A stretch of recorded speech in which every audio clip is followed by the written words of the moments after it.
let H be a Hilbert space and A be in H. Define f of x to be the inner product of x and a plus the inner product of x and b. So they told us to show that f is linear and then b estimate the norm of f. So we're going to tackle the first part of the question first, which is showing that f is linear. This is the solution to that, and I'm going to explain everything that we have here. So this place that I've highlighted is the main thing that we need to know to show linearity. This is the main proof of linearity that we use a lot. So it's just showing that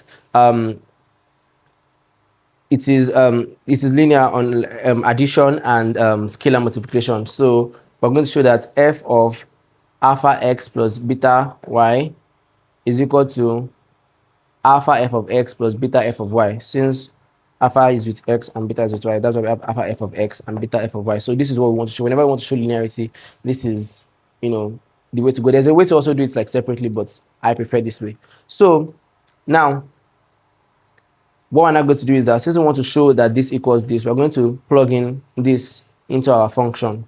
So f of alpha x plus beta y. Whenever we see x, we're going to replace it with alpha x plus beta y, which is what we did here in the function, right? Since they say f of x is x comma a plus inner product of x and a plus inner product of x and b. So wherever we see x, we're going to put alpha x plus beta y. So now we have alpha x plus beta y comma a, and then here we have alpha x plus beta y comma b. Now, from the linearity of inner product spaces, we know that this can, be expanded to be alpha x comma a plus beta y comma a, which is what we have here. So alpha x comma a plus beta y comma a. The same thing applies to this one.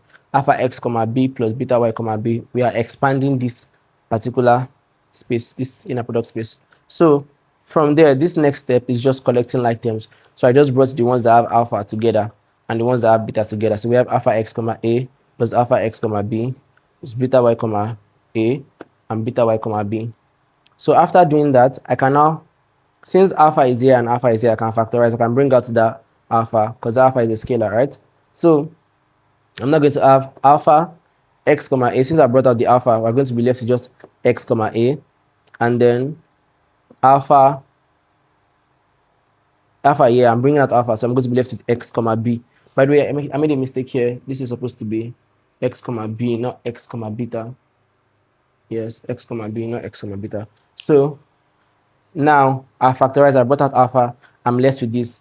We do the same thing on the other side, bring out beta, you're going to be left with this. So from here, we can see that this looks familiar. We've seen something like this before, which is from the function. So this is looking like f of x, and this, since x, what's different here is that x is replaced with y, we know that this is going to be f of y. So we can now conclude and say that this is alpha f of x plus beta f of y. So this f of x, this f of y. So alpha f of x plus beta f of y. And remember that we want to show that this is equal to this. Since we've gotten to this step, we can conclude that f is linear.